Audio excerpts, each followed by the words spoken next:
দুর্ঘটনার বিভীষিকায় হারানো হাত পা আবারও ফিরে আসছে অবিকল আগের রূপে।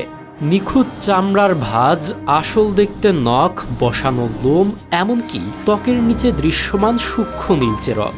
ল্যাবের ভেতরেই তৈরি হচ্ছে আস্ত একটি জীবন্ত অঙ্গের প্রতিচ্ছবি। বিশ্ব স্বাস্থ্য সংস্থার পরিসংখ্যান বলছে, সারা বিশ্বে অঙ্গ হারানো মানুষের সংখ্যা প্রায় 6.5 কোটি। বিজ্ঞান ও ভাস্কর্যের অভাবনীয় মেলবন্ধন, প্রস্থেটিক্স এবং অবিকল চামড়া ফুটিয়ে তোলার নিখুঁত কারুকাজ, সিলিকন কসমেসিস আজ বদলে দিচ্ছে এই বিশাল জনগোষ্ঠীর জীবন।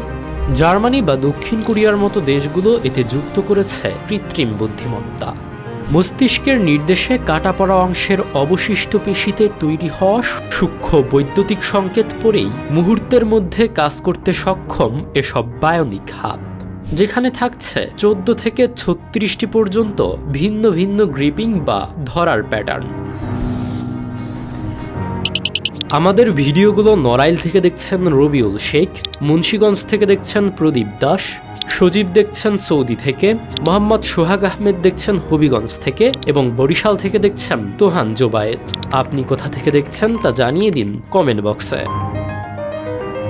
পিছিয়ে নেই বাংলাদেশও। সিআরপি বা ব্র্যাকের মতো প্রতিষ্ঠানে মাত্র 10,000 টাকা খরচেই মিলছে দৈনন্দিন হাঁটা চলার সাধারণ কৃত্রিম অঙ্গ। তবে সিলিকনের সেই নিখুঁত কারুকাজ বা রোবোটিক সক্ষমতা পেতে খরচ করতে হয় বেশ কয়েক গুণ বেশি। কেবল বাহ্যিক সৌন্দর্য নয়, অত্যাধুনিক এই প্রযুক্তিগুলো হারিয়ে যাওয়া সক্ষমতা ফিরিয়ে দিয়ে মানুষকে যোগাচ্ছে বুক ফুলিয়ে হাঁটার আত্মবিশ্বাস।